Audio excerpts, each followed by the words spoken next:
Bonsoir encore. La première vidéo avait un grand problème, avait un petit problème. Et c'est pour cette raison que je ne pouvais pas continuer avec la première. Maintenant, nous sommes dans la première 1B. Ok, première 1B. Numéro 1B. Ok. Nous sommes en train aussi de parler sur la prédestination.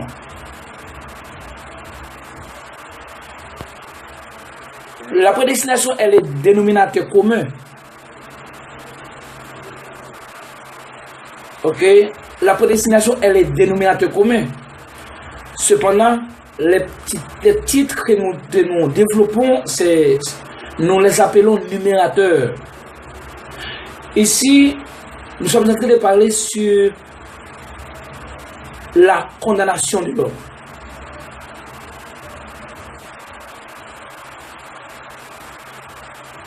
Je disais dans la première vidéo, c'est la condamnation éternelle. La condamnation éternelle des hommes n'est pas le fruit de leur péché.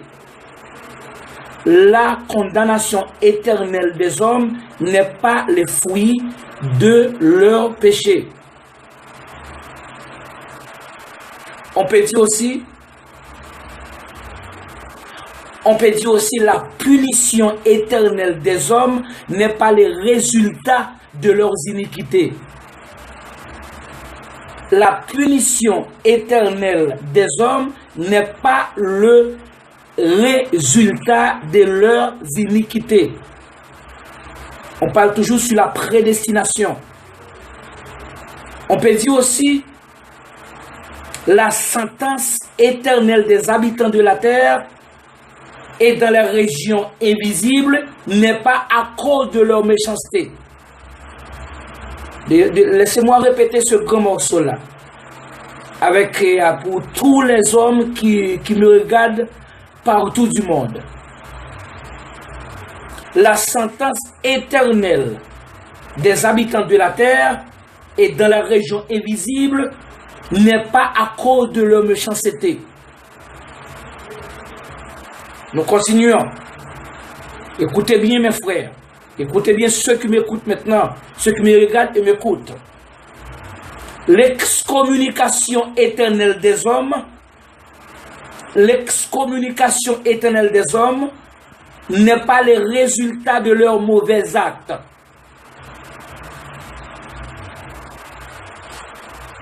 Ok? L'excommunication éternelle des hommes n'est pas le résultat de leurs mauvais actes. On peut dire aussi, la peine éternelle n'est pas le fruit des iniquités de l'homme. La peine éternelle n'est pas le fruit des iniquités de l'homme. Ne dites pas que je suis fou, ok?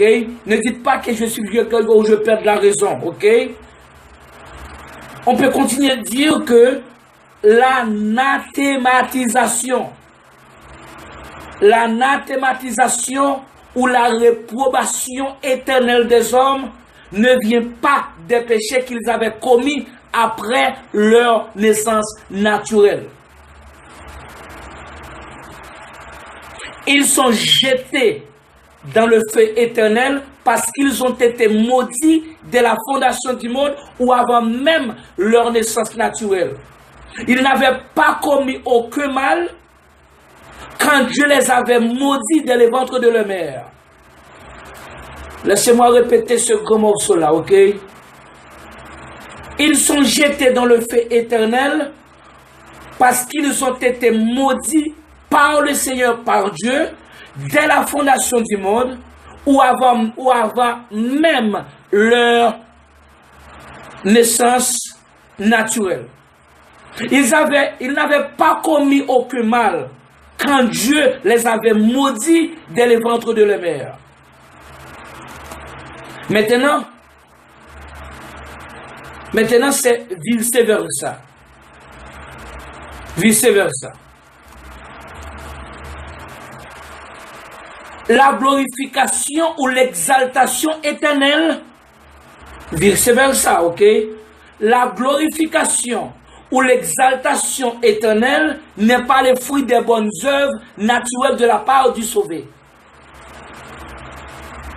La glorification ou l'exaltation éternelle n'est pas le fruit des bonnes œuvres naturelles de la part du sauvé. N'est pas le résultat de ses efforts humains, intellectuels ou moraux. Laissez-moi répéter ce grand morceau-là pour les habitants de la terre qui me regardent partout. Oh. La glorification ou l'exaltation éternelle n'est pas le fruit des bonnes œuvres naturelles de la part du sauvé. N'est pas le résultat de ses efforts humains ou ses efforts intellectuels ou ses efforts moraux.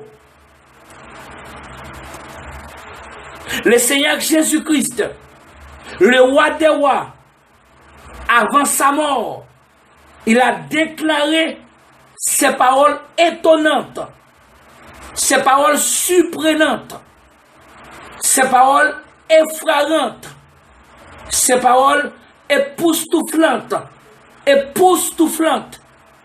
ces paroles extraordinaires dans Matthieu chapitre 25, le verset 34. Alors, le roi dira à ceux qui seront à sa droite. Alors, le roi dira à ceux qui seront à sa droite, venez, vous qui êtes bénis de mon Père. Écoutez ça. Venez. C'est le jugement des nations avant. Il a mentionné avant même sa mort aux Juifs. Venez vous qui êtes bénis de mon Père. Prenez la possession du royaume qui vous a été préparé dès la fondation du monde. Venez, vous qui êtes bénis de mon Père, prenez la possession du royaume qui vous a été préparé dès la fondation du monde. C'est-à-dire que cette possession a été prédestinée par Dieu dès la fondation du monde et les bénis de Dieu ont été bénis avant même dès la fondation du monde. Maintenant, dans le sens contraire, s'il y a des bénis, il y a aussi des maudits dès la fondation du monde. Lisons-nous ensemble le verset 41 du même chapitre 25 de Matthieu. Ensuite, il dira à ceux qui seront à sa gauche, comme ils seront à sa droite, à sa gauche, retirez-vous de moi, maudits, allez dans le feu éternel qui a été préparé pour le diable et pour ses anges. C'est la déclaration du Christ avant sa mort.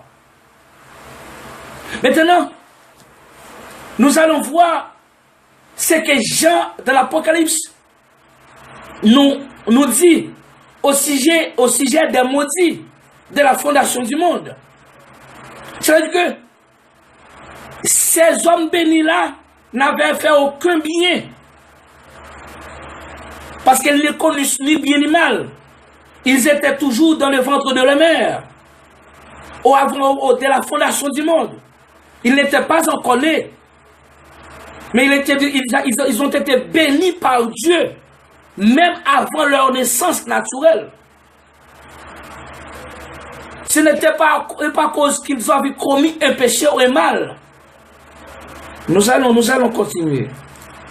Nous allons continuer dans la Bible. Dans Révélation chapitre 13. Révélation chapitre 13. Dans Révélation chapitre 13, nous allons continuer ici. Voici ce qu'il a dit. Révélation ou bien Apocalypse chapitre 13. Ouvrez votre Bible, s'il vous plaît. Et Révélation chapitre 13.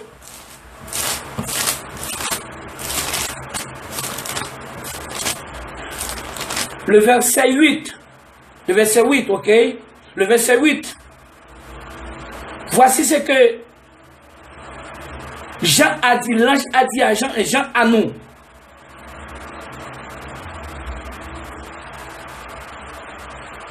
Et tous les habitants de la terre l'adoreront. Là, et l'apostrophe représente l'antéchrist ou la bête.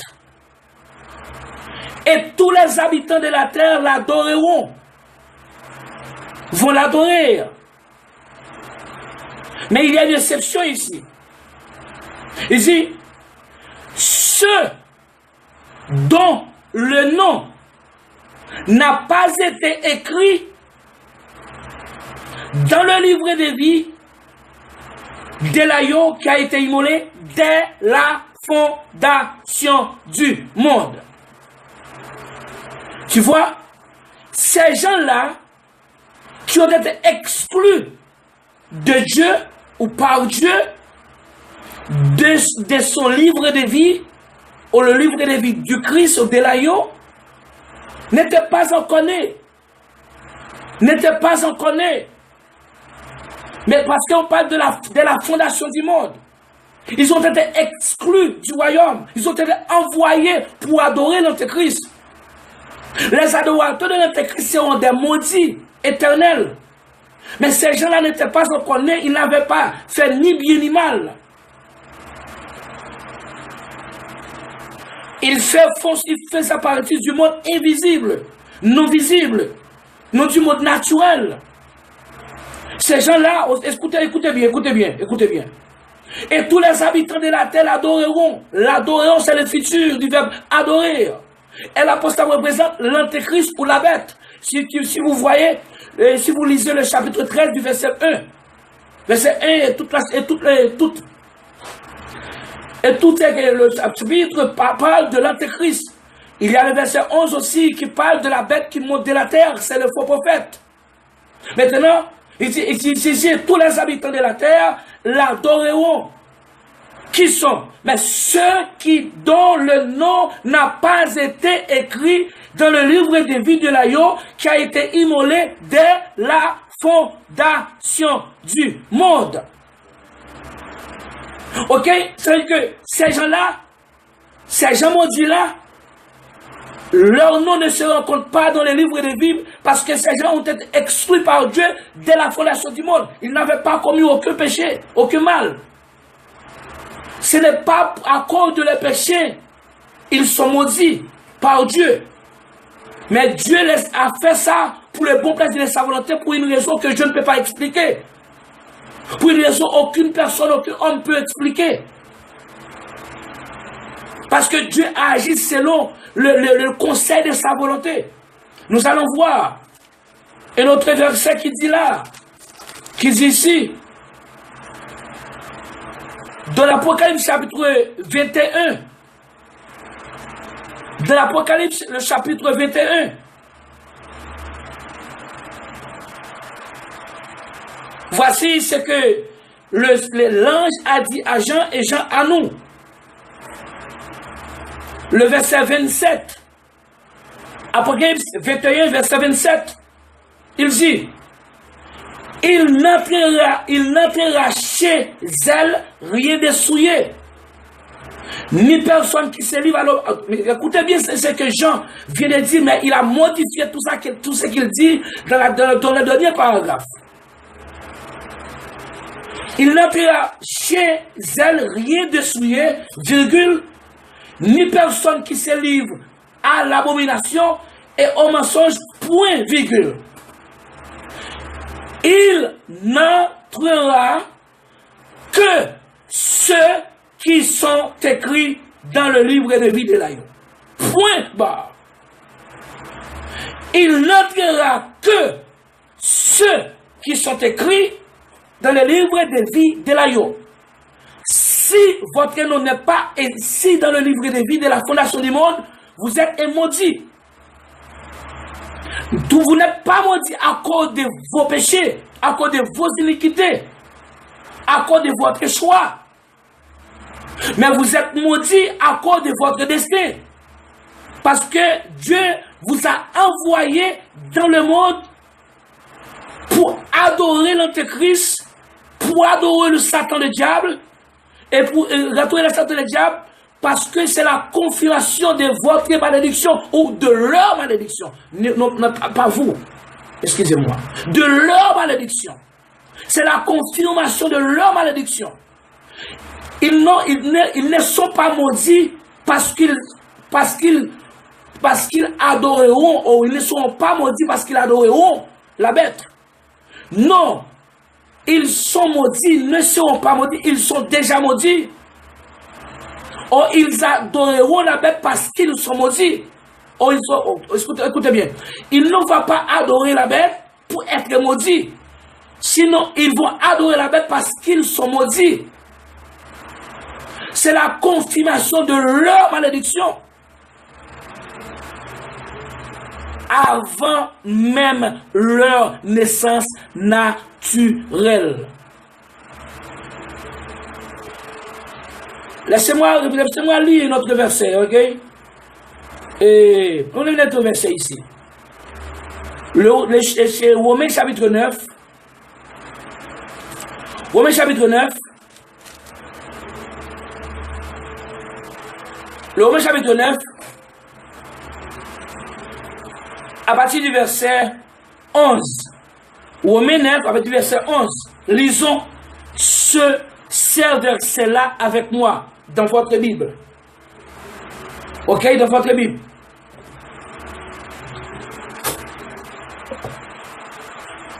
Ok, ici. Paul est en train de parler sur l'épisode de Ésaü et Jacob. Avant même l'existence de la loi. C'était une préfigure de la chose à venir, de la sélection de l'élection en Jésus-Christ. Voyez ce qu'il a dit ici. Paul dit ici, dans le chapitre 9 des Romains,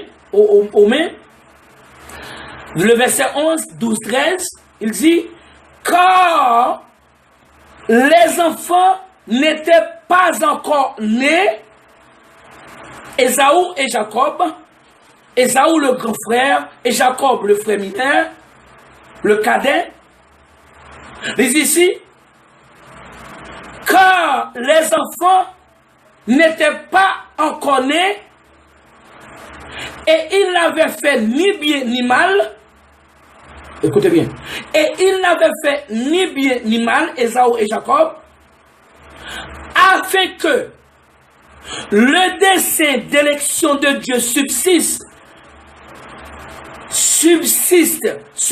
ok? Afin que le dessein d'élection de Dieu subsiste, virgule, sans dépendre des œuvres et par la seule volonté de celui qui appelle.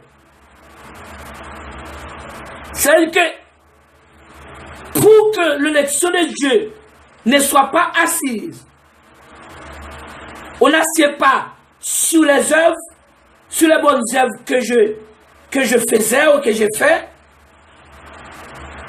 pour être sauvé, pour être élu par Dieu.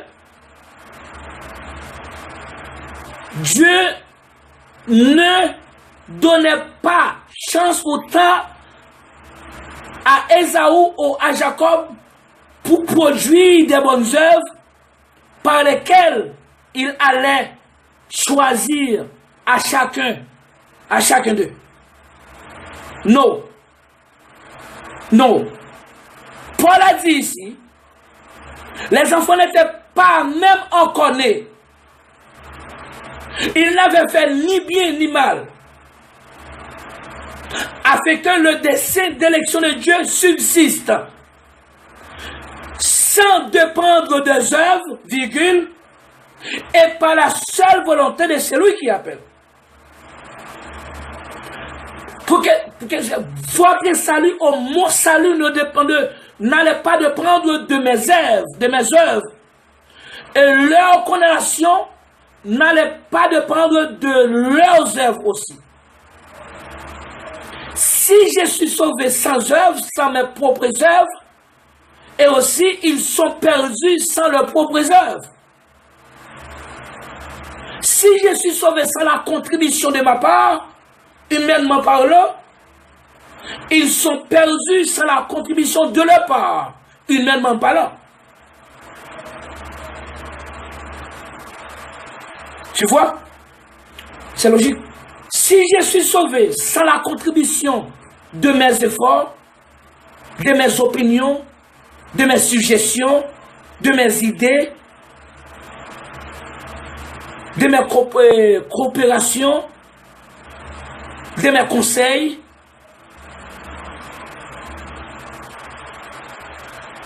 aussi, ils sont perdus, non à cause de leur participation dans les plans du salut de Dieu. Parce que Dieu ne donne pas du temps aux élus de naître avant qu'il les avait choisis. Non. C'est depuis dans le ventre même de notre mère, dans le ventre même de la mère, Dieu avait décidé de choisir ou bien de proportionner à chacun d'eux son destin. Par exemple, nous avons ici le verset 12 de Romains chapitre verset 12. Il dit, quand il fut dit à Rebecca, l'aîné sera assujetti au plus jeune. Ésaü allait être l'esclave de son petit frère, Jacob. Mais qu'est-ce qu'Ésaü avait fait? Pour perdre le droit de sa grandeur. Qu'est-ce qu'il avait fait? Rien. Parce qu'ils étaient toujours dans le ventre de sa mère. Les deux étaient toujours dans le ventre de leur mère. Ésaü et Jacob. Verset 12, verset 13 dit, depuis dans le ventre de la mère, avant même leur naissance naturelle, avant même qu'ils connussent ce monde physique, naturel, Dieu a prononcé leur destin suivant à travers de ces paroles. J'ai aimé Jacob, j'ai haï Ésaü. J'ai aimé Jacob, j'ai haï Ésaü. La plus belle question, la plus belle question peut-être, la mauvaise question que j'ai partout dans le monde, je fais cette question à tous les théologiens, à tous les prétendus, les supposés théologiens. Qu'est-ce qu'Ésaü avait fait mal pour recevoir cette malédiction? Il avait commis adultère, il avait volé quelque chose de l'un de ses voisins. Qu'est-ce qu'il avait fait de mal? Parce que Paul m'a dit ici, les enfants n'étaient pas même encore nés. Ils n'avaient fait ni bien ni mal. Et que Dieu, Ésaü, a été maudit par Dieu sans faire aucun mal sur le point naturel.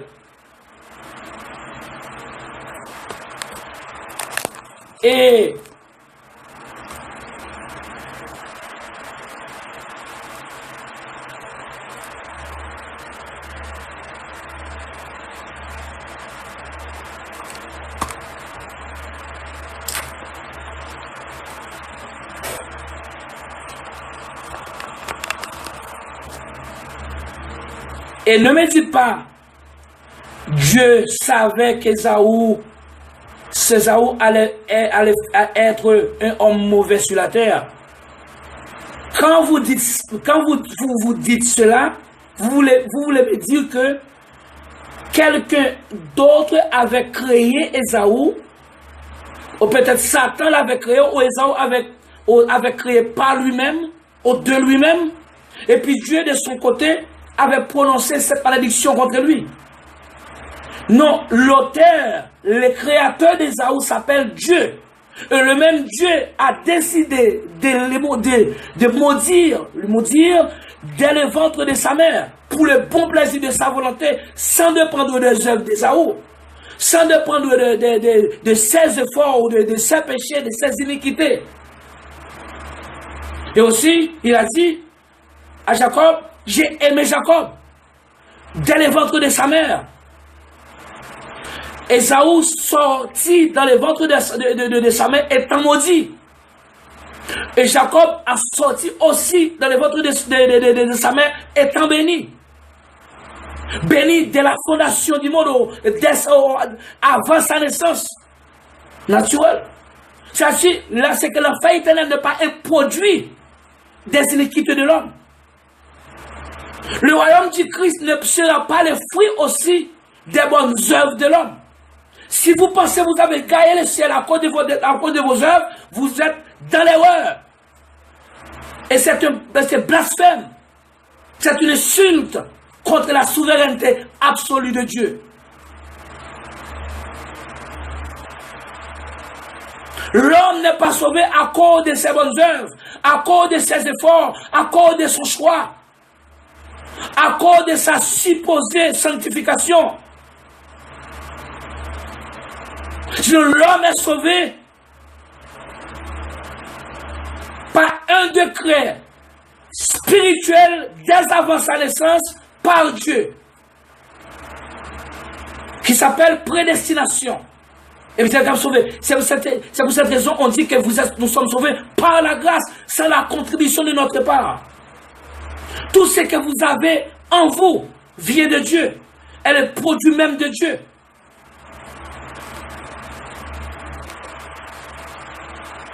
Très important ça, hein?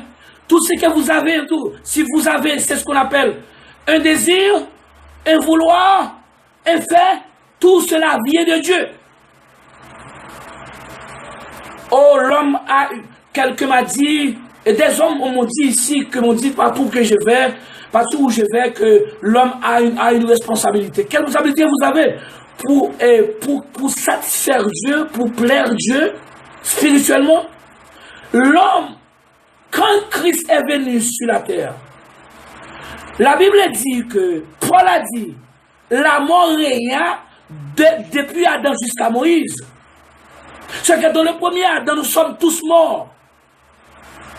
Nous étions tous morts dans le premier Adam. Comment un mort peut-il prendre décision de servir Dieu s'il est mort? Dis-moi. Un mort peut-il choisir? Un mort peut-il choisir ou peut-elle choisir? Parce que si nous sommes morts spirituellement, nous ne pouvons pas choisir. Mais Dieu, premièrement, a mis en nous la vie. Il nous a fait ressusciter de la mort spirituelle.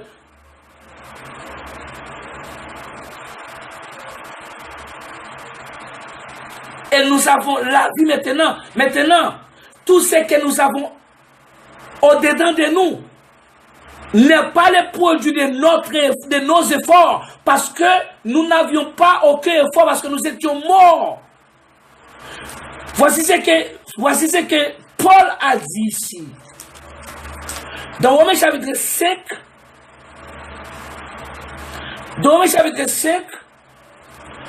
Señor Wilfrido Suero, un placer mío escucharme. Y también el señor Ognel, Fils de Dieu. Gracias por su cosa que me dijiste, que también la señal estaba muy pobre. Y había otro hermano que apareció también, que me dijo, preach, brother. Ok, hermanos, Wilfrido Suero, o el profesor Suero, maestro Suero, te saludo. Y saluda para mí a Tamari. Saluda para mí a Flaca. Para mí a los niños que se encuentran ahí. Y Obnel, saluda a tu esposa para mí, ¿ok?